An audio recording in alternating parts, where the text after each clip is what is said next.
بیشتر مردم به خواسته هاشون نمیرسن چون هرگز واقعا درخواست نمیکنن. این جمله کلید شروع این بحثه. خیلی از ما فقط آرزو میکنیم، منتظر میمونیم و امیدواریم که یه روزی شانس در خونمون رو بزنه. اما حقیقت اینه که موفقیت استعداد یا شانس نیست. موفقیت شهامت درخواست کردن یعنی این که با اعتماد به نفس و وضوح کامل قدم جلو بذاری و چیزی رو که میخوای طلب کنی.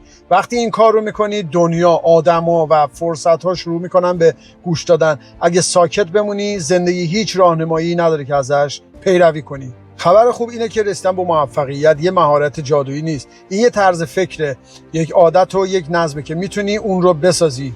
تو مجبور نیستی منتظر بمونی که کسی چیزی رو بهت بده. میتونی درخواست کنی، برنامه‌ریزی کنی و با عمل کردن به چیزی که واقعا میخوای برسی. امروز میخوام این 7 قدم طلایی رو باهات به اشتراک بذارم که بهت کمک میکنه هر چیزی رو که میخوای به دست بیاری.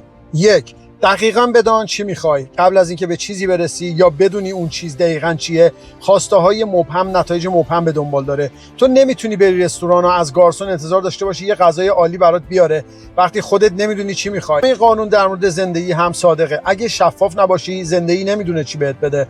خیلی ها با آرزوهای کلی زندگی میکنن. میخوام موفق باشم یا پول بیشتری میخوام. اینها فقط امیدن، هدف نیستن. یک هدف واقعی جزئیات داره، عدد، زمان، وضوح و تصویر داره. میتونی اون رو توی ذهنت ببینی، حسش کنی. مثلا هوارد شولز، بنیانگذار استارباکس، فقط نمیخواست قهوه بفروشه، اون دقیقاً میخواست تجربه رمانتیک قهوه‌خانه‌های اروپا رو به آمریکا بیاره. از بو و فضای کافه گرفته تا نوع فنجان‌ها، همه چیز براش مهم بود و همین خاطر دقیقاً میدونست از سرمایه‌گذارها، کارمندا و مشتری‌ها چی بخواد. پس از خودت بپرس دقیقاً چی میخوام، نه به طور کلی، نه یک روزی، نه بیشتر. اون رو مثل یک نقشه راه تعریف کن و بنویسش. اونقدر واضح توصیفش کن که اگه کسی دیگه ای اون رو بخونه بدونه چطوری میتونه بهت کمک کنه. 2. جسورانه و شفاف درخواست کن. وقتی فهمیدی چی میخوای، قدم بعدی اینه که اون رو درخواست کنی. جسورانه، واضح و با اعتماد به نفس. اینجاست که خیلی ها عقب میکشن، از طرد شدن میترسن یا نمیدونن چطوری باید درخواست کنن. اما باید بدونی که درخواست کردن جرقه‌ایه که آتش رو روشن میکنه. مشکلی نیست که مردم نمیخوان کمک کنن، مشکل اینه که ما درباره خواسته هامون سکوت میکنیم، اشاره میکنیم، امیدواریم، ولی مستقیم درخواست نمی‌کنیم. اونایی که میگن من این رو میخوام و حاضرم این کار رو براش انجام بدم، برجسته میشن و به فرصت‌ها، حمایت‌ها و پیشرفت‌ها میرسن، چون زندگی به شهامت و وضوح پاسخ میده. مایا، یک کارآفرین جوان رو تصور کن. اون یه ایده عالی داشت، اما وقتی زمان ارائه او رسید از طرز حرفاش رو با لکنت میزد و مستقیم درخواست نمیکرد. به خودش میگفت شاید منظورم رو بفهمن، اما هیچ کس ذهن ما رو نمیخونه. وقتی فهمید که سکوت کردن چیزی رو عوض نمیکنه، تغییر کرد.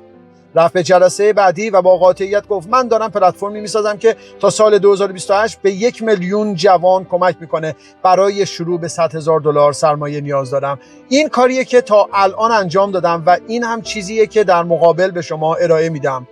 این وضوح توجه همه رو جلب کرد و در نهایت به قرارداد منجر شد. درخواست جسورانه به معنی غرور و تکبر نیست، به معنی یقین و اطمینان از کاریه که داری انجام میدی. وقتی با اعتماد به نفس وارد اتاقی میشی، فقط یک ایده رو نمیفروشی، بلکه باورت رو منتقل میکنی. خودت را برای دریافت آماده کن.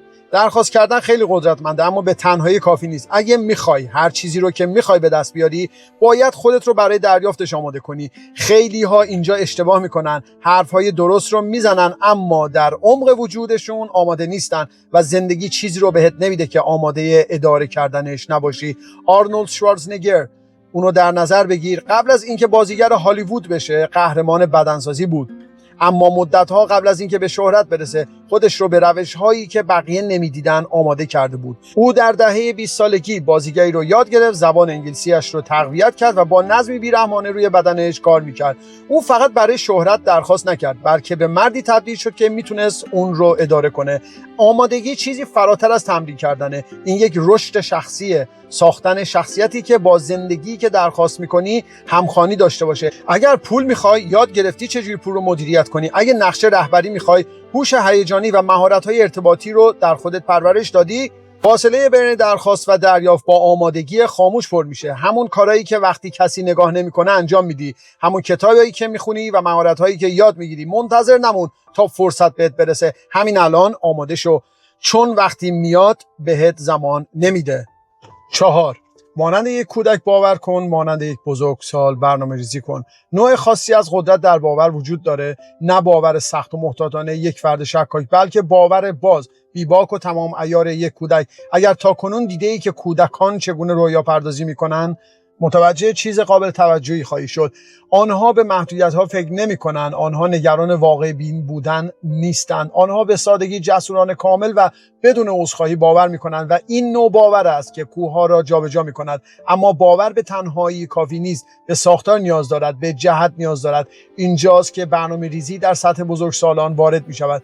برای به دست آوردن هر آنچه می‌خواهی باید دو نیروی متضاد را با هم ترکیب کنی: باور کودکانه به اینکه ممکن است و مسئولیت در سطح بزرگسالان برای ساختن آن. گام به گام، یکی بدون دیگری تو را یا برای همیشه در حال رویا پردازی نگه می‌دارد یا در حال ساختن بدون هدف، اما با هم جادو می‌آفرینند. هیچ مثال بهتری از این وجود ندارد جز والت دیزنی. در زمانی که فیلم‌های انیمیشن جدی گرفته نمی‌شدند، وقتی پارک‌های تفریحی جز بیشتر از وسایل شهربازی ساده نبودند و وقتی جهان سرگرمی را از یک دریچه باریک می‌دید، والت چیزی کاملا جدید را در ذهن پروراند. او به قلعه‌ها و شخصیت‌ها، به دنیاهای فراگیر و داستان‌های فراموش نشدنی باور داشت. وقتی دیگران جنون می‌دیدند، او به جادو باور داشت. اما او فقط باور نکرد، او برنامه‌ریزی کرد. او طراحی کرد، او مدل‌های مالی را ترسیم کرد. او جریان جمعیت طراحی و داستان سرایی را مطالعه کرد. وقتی مردم به او گفتند دیزنیلند شکست خواهد خورد، که خیلی گران، خیلی جاه طلبانه و غیر واقعی است، او به ساختن ادامه داد. چرا؟ زیرا باور او سطحی نبود، در یک دیدگاه عمیق ریشه داشت. به برنامه‌های مشخصی گره خورده بود. او آنقدر واضح آن را در ذهنش می‌دید که چاره‌ای جز به واقعیت تبدیل کردنش نداشت. این تمام چیزی است که این فصل در مورد آن است. اگر می‌خواهی به آنچه می‌خواهی برسی، باید تو هم مثل یک کودک رویا پردازی کنی، باور کنی، اون رو قبل از اینکه وجود داشته باشه ببین و قبل از اینکه برسه حسش کن. اما بعدش مثل یک بزرگسال اون رو قدم به قدم کوچیک تقسیم کن، جدول زمانی بذار، چک لیست درست کن و منابع لازم رو پیدا کن. باور تو رو به حرکت در میاره و برنامه‌ریزی تو رو به مقصد میرسونه. 5. قاشق چایخوریت را با یک سطل عوض کن. تصور کن کنار اقیانوس ایستادی، میتونی با یک قاشق چایخوری آب برداری یا با یک سطل. اکثر مردم با قاشق چایخوری زندگی میکنن، کم میخوان، کم انتظار دارن و برای کم آماده میشن و نتیجهش هم همینه که کم دریافت میکنن. حقیقت اینه که اقیانوس زندگی پر از فراوانی، موفقیت، عشق و فرصت نامحدودن. اونا جیره بندی نشدن. مشکل اینه که ما خودمون رو محدود میکنیم. بهمون یاد دادن که واقع بین باش و انتظاراتت رو بالا نبر، اما لحظه‌ای که فرصت و ظرفیت خودت رو بزرگ می‌بینی و بیشتر می‌خوای، همه چیز تغییر می‌کنه. ماریا، یک معلم رو تصور کن، او سالها در یک محله محروم تدریس می‌کرد و با منابع محدود کار می‌کرد، اما یه روز متوجه شد که می‌تونه بزرگتر فکر کنه. او دیگر درخواست لوازم بهتر برای کلاسش را نمی‌کرد، بلکه یک مدرسه کامل می‌خواست. شروع به صحبت با رهبران محلی، جمع‌آوری کمک مالی. او با یک سطر بزرگ حاضر شد و زندگی بهش پاسخ داد. اگر درخواستت رو بزرگ نمی‌کنی، نتیجه‌ات رو هم بزرگ نخواهی کرد. این در مورد طمع نیست، در مورد رشد کردن. وقتی بیشتر می‌خوای، به شخص بهتری تبدیل میشی، استانداردهات رو بالا میبری و افراد و فرصت‌های بزرگی رو جذب می‌کنی. 6. روزانه عمل کن، مهم نیست چه اتفاقی میفته. میتونی شفافترین دیدگاه رو داشته باشی، جسورانه درخواست کنی و عمیقاً باور داشته باشی، اما هیچ کدوم از اینها بدون عمل روزانه و مداوم به جایی نمیرسه. اینجا جاییه که بیشتر مردم شکست میخورن. اولش هیجان زدن، اما وقتی هیجان از بین میره، دست از کار میکشن. موفقیت به کسانی تعلق داره که هر روز حرکت میکنن، چه آسون باشه چه سخت. این نظم آرامیه که رویاها رو به نتایج تبدیل میکنه. قرار نیست هر روز کوه رو جابجا کنی، فقط کافیه یک سنگ کوچیک رو برداری و فردا دوباره این کار رو انجام بدی. بنجامین فرانکلین نابغه نبود، او با تلاش هدفمند به بزرگی رسید. او یک نمودار با 13 فضیلت برای خودش ساخت و هر روز اونها رو پیگیری میکرد. این تعهد مداوم بود که اون رو به یک استاد در زمینه‌های مختلف تبدیل کرد. عمل روزانه شتاب ایجاد میکنه و شتاب جادوییه. هر قدم کوچیکی برمیداری باعث میشه به فرد قوی تبدیل بشی و وقتی قوی بشی بیشتر جذب میکنی. دنیا به عمل پاداش میده، نه به نیت. 7. فروتن، شوق‌گذار و آماده بمان. آخرین قدم و شاید مهمترین قدم اینه که در طول انتظار خودت رو حفظ کنی. درخواست کردی، برنامه‌ریزی کردی و عمل کردی، اما همه چیز یک شبه اتفاق نمیفته. اون لحظات بینابینی که هنوز نتیجه رو ندی میتونی تلخ شی یا شکرگزار بمونی. رسیدن به موفقیت فقط در مورد انجام کارهای درست نیست، در مورد تبدیل شدن به فرد درست در طول مسیره.